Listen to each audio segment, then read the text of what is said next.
The trust we need to succeed does come from the people around us. But more importantly, it comes from within. I will guide this world toward the order it deserves. I'll abolish trust, the system that no longer serves us, and greatness will rise from its ashes. There are loopholes, but when rules are broken, they get stronger. I will be the hero who creates Order frees the hero and finds the villain. If pretty words could solve problems, fools like you wouldn't eat up so much of my time.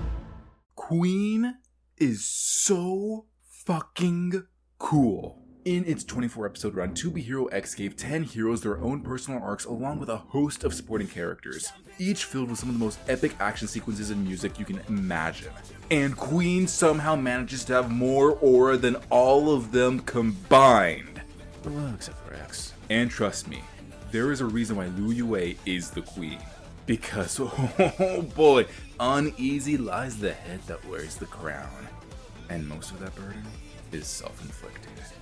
At this point, we do not need an introduction to this series. Just know that this is going to be building off of my previous videos. And with that being said, I'm about to be glazing this series for the 3rd time in a row. By the time this video comes out, all of Season 1 of To Be Hero X has been released. So if you do not want to get spoiled, I implore you, please go binge it. I'm not kidding when I tell you this is my anime of the year. You'll probably finish it within like a couple days because it is just that bingeable. Trust me when I say it is best when you go in with as little knowledge as possible. So pause the video, go watch it, let me know what you think down in the comments below. And with that being said, this is your final spoiler warning. Ever since she was born, Lu Yue has always placed unfair expectations upon her shoulders. Not only acing her college exams with a perfect score at the age of 12, but also giving herself the incredibly tight timeline to graduate as valedictorian in only 2 years. And she does it without fail, making history for her school as the youngest ever valedictorian. We only get a brief glimpse of the achievements she's been able to collect at such a young age, and for all intents and purposes, this young girl is a genius. A table stacked with degrees and trophies is front and center in her home. The grind set she's been on has been since day one, being both an academic and physical prodigy.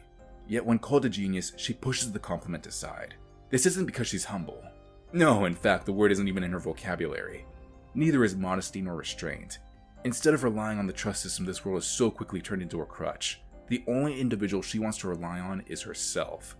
She sets impossible standards for herself so that she can break her limits every time, thus reinforcing the trust she has in her own abilities.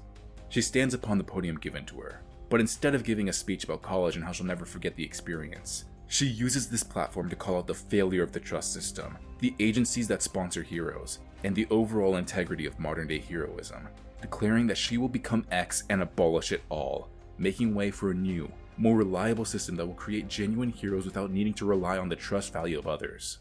Her entire being revolves around this philosophy, and it's why she makes such strict goals for herself. She has to be the one to do this because no one else has stepped up to the plate. In the lore of the show, this speech takes place 33 years after trust was discovered as a source of power, leading to the creation of the first heroes.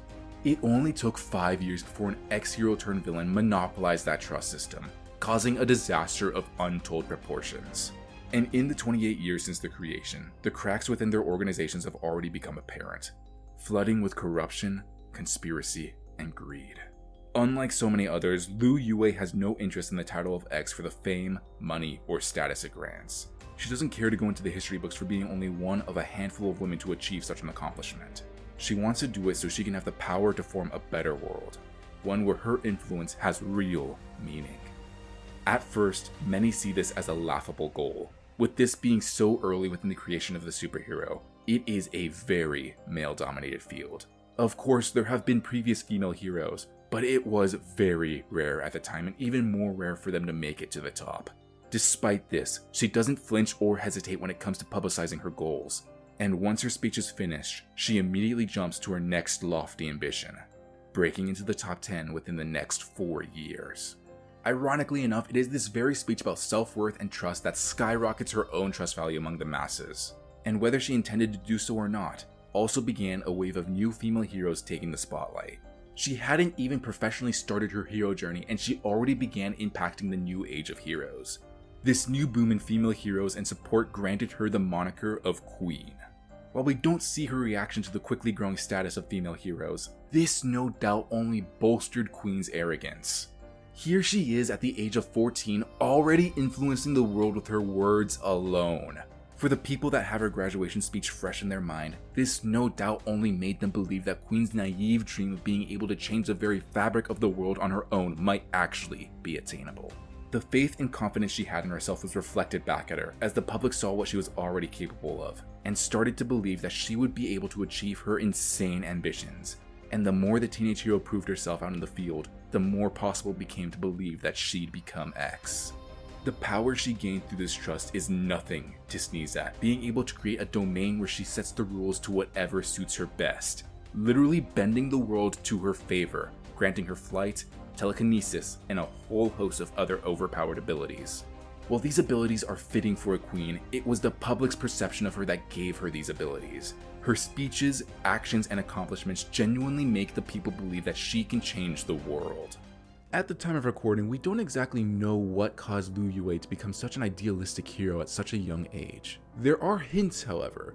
In her PV, there is kind of something a little sus about her uncle Mickey, aka a hero manager from one of the biggest companies within the series. Much like many other characters in the show, Queen is most likely being manipulated, groomed to become X for some reason. Mickey's motivations are unknown to us as of now.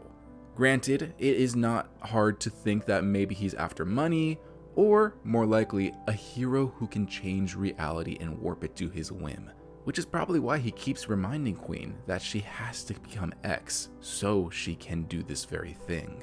That being said, even though he's her uncle, I don't feel like Queen really trusts him all that much. Her entire thing is to rely on herself, and while she is letting Mickey guide her towards some areas of her hero career, I think she's using him just as much as he's using her. Who's the master manipulator at the end? We'll have to wait until the end of the series to find out. But I do think that there's someone else that has inspired Queen to become the person she is. Her father. Lu Zhen was a great reporter with even greater connections. He sought out the truth no matter what, even if it cost him his career. After a mysterious and somewhat suspicious plane disaster ended the lives of nearly everyone on board, including a former X-holder, Zhen made it his mission to expose the heroes who did nothing to save the plane, as it went down without a single finger lifted to even attempt to save anyone on board. When his boss refused to print his suspicions, he quit his job, looking elsewhere to instill his values of truth and justice. Here's where things get interesting though, because after this, he secretly became the head of a semi-terrorist organization. His goal? Use fear to create better heroes. Much like trust in this world, fear has the same potential to turn an ordinary person into a superpowered individual, albeit their actions are crazed, manic, and unpredictable at best. Working alongside the CEO of one of the strongest and most well-renowned hero agencies, the experiments Zhen runs are cruel, creating what one can only describe as monsters that are sent out into the world to cause chaos. Of course, Queen has no idea what her father is up to in his spare time, even though they have the same goal, to create a better, stronger hero society, just undergoing it in completely different ways. It's obvious that the CEO is using these experiments to take out his competition, but much like his daughter, Zhang isn't in it for the money or glory. He does it because he thinks that in the long run, these fear-induced villains will force real heroes to shine, while exposing the fakes. His daughter, on the other hand, wants to do things by the book. While her abilities grant her a domain to change the rules of the world to what suits her best, she still marches for the title of X with her own 2 feet, wanting to change the system from within rather than breaking it from the outside. And all roads seem to be leading to the crown. Right to her word, she broke into the top 10 by the age of 18, no doubt strengthening her powers even more as the public saw that she continues to make good on her word. Not only that, but the second woman in history becomes X, a mighty up-and-coming Bowa. Having come from nothing, Bowa fought tooth and nail to get where she is today. Her quick temper fuels her in battle, as her aggressive fighting style is complemented by her rage. She's a very proud woman, earning the title of X through her own grit. At least, that's what she wants people to believe. For all of her own personal achievements, it's heavily implied that there's a much darker story of how she was able to make it so high. Working under the same branch as Queen, Bowa is constantly reminded that it's thanks to Queen that women like her have been able to find such huge success in the hero industry. While Bowa was able to become the second female holder of X, the accomplishment is belittled as her boss and the world eagerly awaits for Queen to take her crown. Their rivalry is the main selling point of Queen's debut hero tournament. While Yue can't be bothered to deal with Bowa's temper, Bowa makes her issues with the spoiled brat clear as day, openly calling her out for her connections, entitlement, and pretentious nature. And, she's not entirely wrong? Yes, Queen was able to achieve an incredible amount of accomplishments in such a short amount of time. And while she does work hard to keep herself responsible, we never actually see her working, training, or studying to achieve any of them. She always walks into situations without a single worry and comes out of them almost bored. Whether she wants to admit it or not, much of her skill and intellect come naturally to her. And it doesn't help that her dad has a lot of high-ranking connections that makes it easy for an outsider to misinterpret her success. This attitude continues as Queen gets ready to participate in the hero tournament, believing that her success is all but assured. For her, all she has to do is show up and prove to Bowa that her ideals make her strong enough to overcome her brute strength. So when it's time for them to duke it out in the hero tournament, the mysterious X's arrival couldn't be more ill-timed, as he steals both their titles, dignity, and work they've put into attaining their dreams in the blink of an eye. This singular event undoes everything both heroines were working towards, making them a laughingstock to the public. Combined with the loss and the rumor that Queen attempted to cheat her way to number 1 by using Lucky Cyan, her trust value must have taken some sort of blow. But it's not enough to knock her out of the top 10. What's really important, however, is that for the first time in her life, Liu Yue had become directionless. No matter how many people believe in you, if you can't believe in yourself, it's just a meaningless number. She had mapped out her entire life from the start. She gave herself impossible tasks and achieved them without a sweat, all while breaking records and making history along the way. The burden of Queen was one she picked up alone, and she devoted everything towards it. Getting into college at 12, graduating at 14, becoming part of the top 10 by 18. Her entire life has been one goal after another. Outside of coworkers, peers, and bosses, she rarely ever talked to anyone, only really being able to call her father a friend, and even then she treats him with an air of coldness. She doesn't mean to be rude, but the self-made road to Queen made her apathetic towards many of those around her.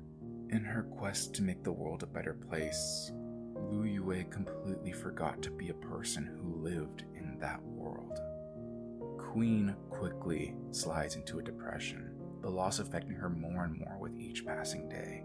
She painfully swipes through the same news that Bowa does. All anyone can talk about is the new unnamed hero, how cool he is, how mysterious he is, how handsome he is, how strong he is. Whenever her name is brought up, it's not about her own accomplishments, but the one failure she experienced in her life. She helplessly watches as the reputation she worked years to achieve gets thrown out the window. All of her progress gets set back by years as people start to doubt her own abilities, picking her and Bowa out as the ones who lost to X, even though there were 7 other heroes in the same tournament that would have lost just as easily to this new mysterious player. For an undisclosed amount of time, Queen locks herself in her room, her only company being the harsh words of the media and a table full of alcohol. She may not have become an addict in that time, but it's telling how hard she took this defeat when the first thing she goes to is the bottle. With the way she's lived her life, she doesn't have anyone to go to. No friends, no close colleagues. All she has is what she's been striving for from the start. Herself. At least, that's what she thinks. Little Johnny is the first to come to her door. He probably has the honor of being one of her first friendly encounters. But that's mostly thanks to Big Johnny and the extroverted persona he puts on. While Queen did decide to spend time with him, a big part of that is due to how irresistible she found Big Johnny. She does like Little Johnny, but isn't completely comfortable to be herself around him. If she even knows who that is. So when he comes knocking, she ignores his help. The second person to come to her door is her dad, and he gets right to the chase. He knows his daughter better than anyone else. He knows that the "I'm sorries" and "you'll get him next year, champ" would mean nothing to her at this moment. So he gives her something to set her mind to. Lucky Cyan. The two had only met briefly once before, and it was probably the worst thing that could have happened to Queen's career. Having survived the very plane crash Zhang had quit his job over 13 years ago, Cyan was blessed with the ability of luck. But when a butthurt and twisted person from her past wants revenge, he frames the luck she gives herself as stealing it away from others. When news of Queen and Cyan's interaction before the hero tournament leaks, they believe that Queen attempted to cheat her way to the crown by using Lucky Cyan's power. People make fun of Queen for using a shortcut that she coldly denied. As the public's growing fear of Cyan grows, Queen's displeasure with it is clear, seeing someone who's going through the exact same thing as herself. Here was a girl, for her entire life, the world took everything it could from her. When she was only a baby, her parents died in a horrible plane crash. The workers in the orphanage she grew up in were only interested in the luck she could grant them, coming to her for advice on marriage, housing, lottery ticket numbers, gambling, and so many other personal things. When the children around her began to understand how big a deal her power was, they too joined the workers, wanting more and more from her. Even the dean of this orphanage used her to make himself look like the hero he could never be in life, using her luck to make the orphanage look better than it had any right to be, and forcing her into this persona of a perfect angel. Throughout the entirety of her life, the world and the people in it only took and took and took from her, with only one person seeing her as an actual human being. And even then, the world ended up taking him away too. So when Queen sees this girl, a girl who's only ever really known the selfish nature of humanity, trained to be a docile object to admire, one who is currently being rejected by the very people that used her, step into her own and firmly plant herself and her beliefs down with no one by her side, Lu Yue forces herself back into action, being the support for Cyan to pay her back for the music she gave to the world, the very music that had stopped Queen from spiraling even further than she had. Because even though she'd been taken advantage of her entire life, Cyan still wants to give to the world, just on her own terms. She wants to be a normal person who's allowed to mess up and make mistakes. She doesn't want to be idolized as a goddess or a priestess. She just wants to be herself. But much like how Queen recently learned, she wouldn't have been able to have done it on her own.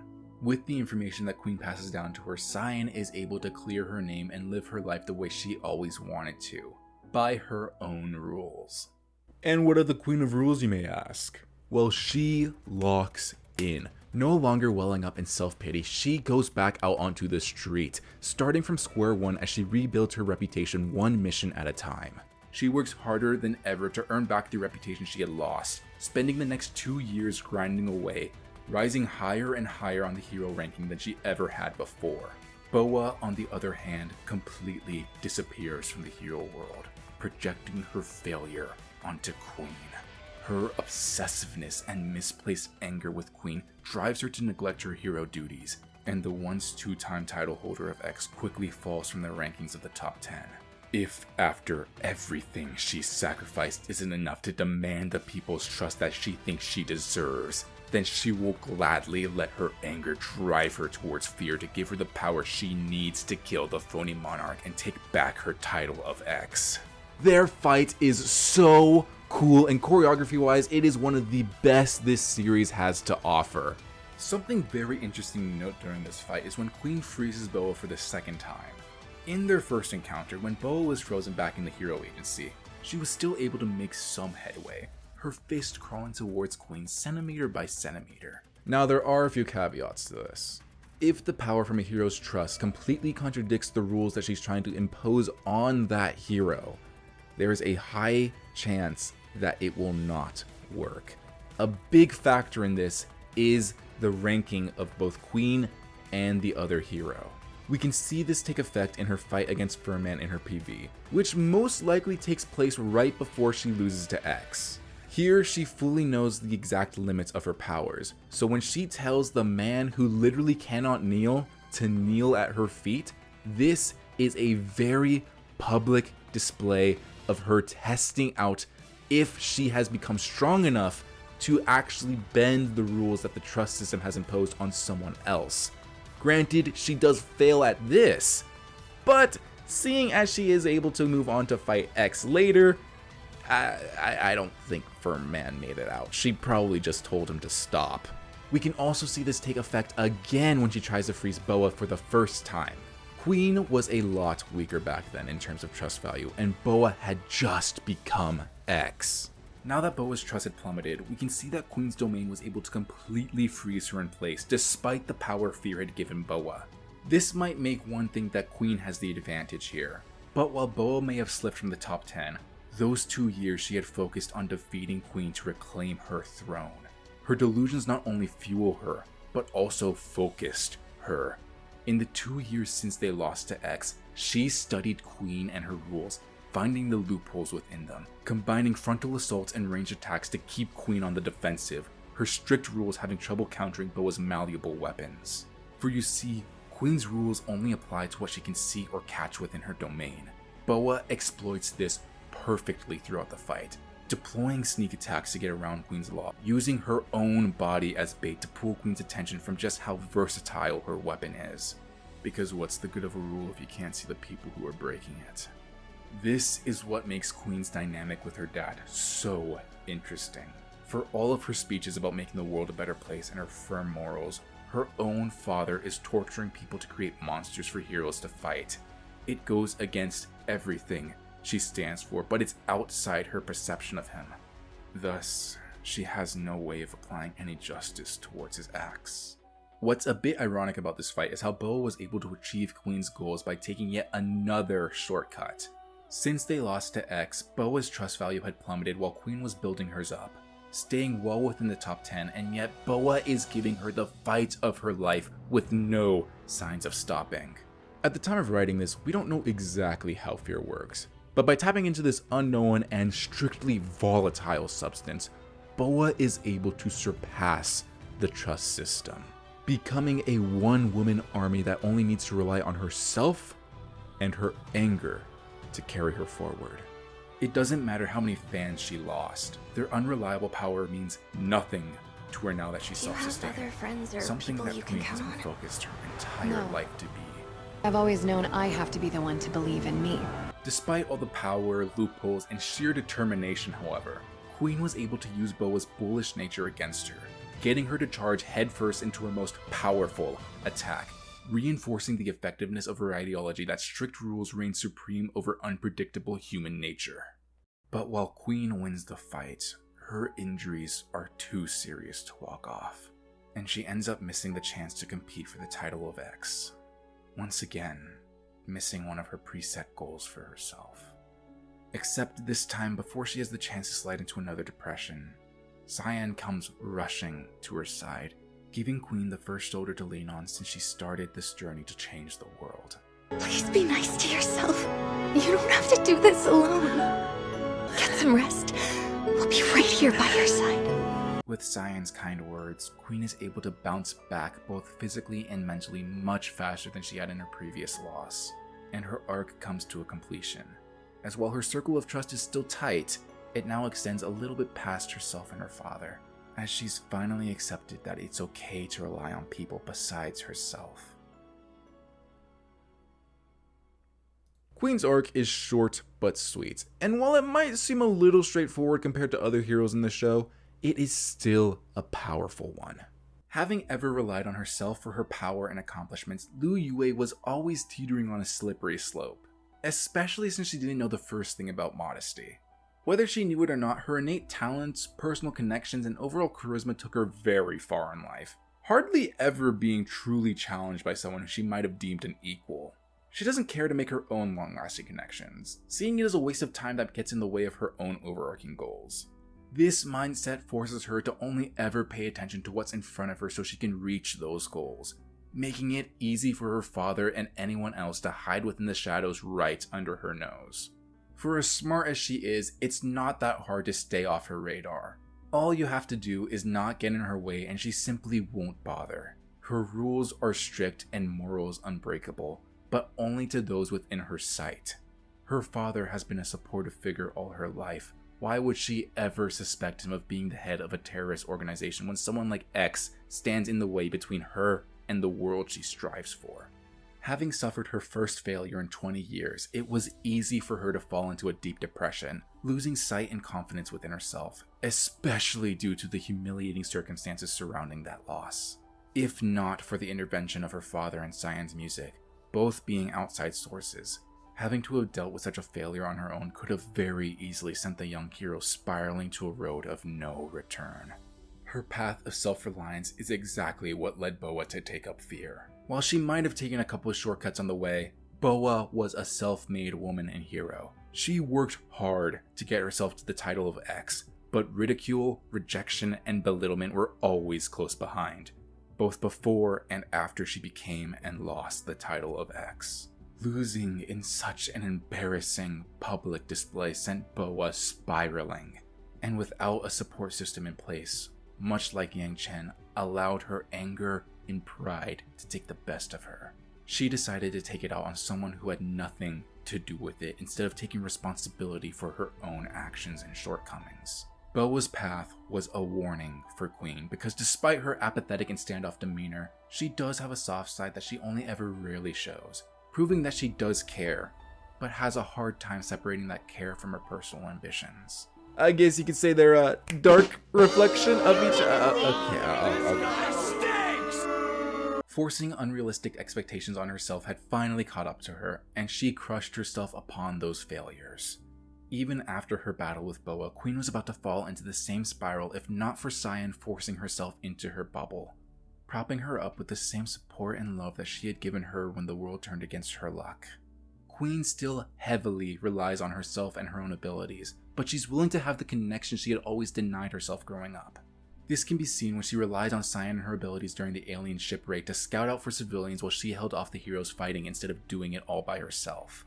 It may not seem like much, but it is a massive step forward for someone who wanted to change the world all by themselves. After a lifetime of only trusting herself to get the job done, she's finally opened herself up to trust in someone else's abilities to share the massive burden of bringing down the hero agencies that use them all as pawns in their sick, manipulative games. Now, don't get me wrong when I say this. After rewatching these episodes and making this video, I love Queen so much more than I already had after watching those episodes for the first time. But I do feel like her arc is pretty underbaked. With most of the 2-episode run being devoted to lore and the fight between her and Bowa, Queen herself doesn't really get as much time to shine as a character the way Lin, Yang, and Cyan did before her. Even Lolly, Ghostblade, and Johnny, who all had the same 2-episode count, feel like they had way more time for their characters to truly flesh out. Granted, the 3 of them all kind of perfectly slid into each other's stories, so I guess it's unfair because they technically kind of got 6 episodes. The beginning is good, the end is good, but I think one more episode set between them that focused on her depression and potential loss of faith in herself really would have tied this entire arc together. Yeah, it'd be sad, but seeing how her mental state affects her high trust value would have been really interesting to see, especially since we've only been told about it in passing. It would have made her final victory against Bowa all the more cathartic, and it would have made her accepting Cyan's support so much more impactful. Regardless, I love Queen. She is such a cool character who knows how to aura farm for maximum efficiency, and she is so much deeper than she seems. Her arc just needed a little more time to cook. Now, this part of the video is unplanned, but I could not go on without mentioning it, so I do want to give partial credit to the commenter that inspired me into thinking this way, and I'm so sorry about this. Aritra Saha, let me know if I butchered that the way I've butchered literally every name in this series before, but Queen's arc is still ongoing. Even though these 2 episodes were about her, she still hasn't completely opened herself up to trust someone else to her dreams. And she's not going to be able to change the world the way she thinks she's going to be able to once she hits X.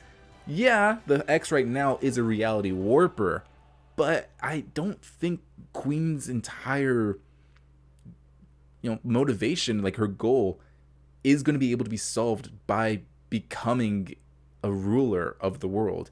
She still needs to learn what it's like to live in that world. Again, she is very privileged, and she doesn't know what it's like to be a commoner within the rules of the hero world that the world is in to be Hero X. So that's why I think the ultimate test for her arc is going to be when she meets Lin Ling and potentially X. We don't know too much about him yet, so maybe that's going to be for later.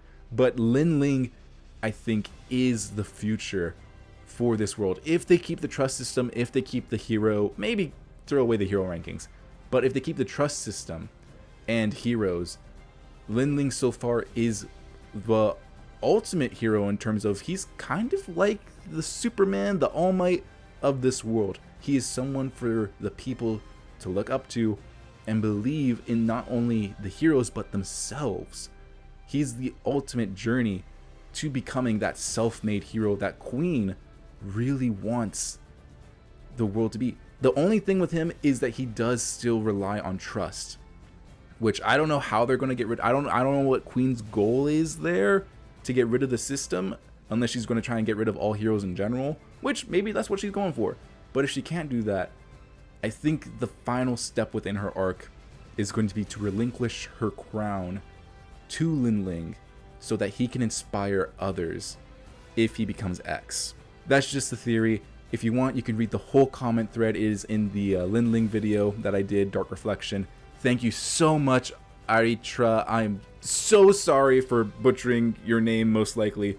But it was such a fun time talking to you, and it's so fun talking to all of you. So, again, if you guys want to talk about this, leave down your comments below, and I will respond as soon as I can. Anyway, let me know what you guys think in the comments below. Remember to like and subscribe, join the Discord, and check out the Patreon if you want to give a little extra support to the content and get these videos at least 1 week in advance. Huge thanks to the patrons, Gareth Green, A Glitched Eevee, Matthew Garcia, and Kamer for the support. I cannot wait to dive into Nice in the next video. That will be the final video I'm planning on making this year for this series. But oh my goodness, what a roller coaster that character is. It's going to be a fun time, trust. I'm going to try and get it out before my classes start in late October, but if it does seem like it's taking a while, I didn't make my deadline and now I'm juggling my job, my classes, and this video. I'm hoping I can get it out. Please be patient with me. Once again, thank you guys so much for watching. I love reading your comments, and the support for this series has been incredible. I love talking about it with you guys down below, so please, if you have anything you want to add, let me know. I am trying to see if maybe, just maybe, we can get this channel to 2,000 subscribers by the end of the year. It is a bit ambitious. It would be the most I've ever grown within a very small period amount of time, but I think it's possible. So if you guys know anyone that would enjoy this content, please share it with them, help the channel grow, and just thank you guys so much for everything you've... man, dude, I did not think that the Lin Ling video would be this popular, and I just love this series. I love talking about it, so thank you all so much, and remember to keep watching anime, and I'll see you in the next one. Bye.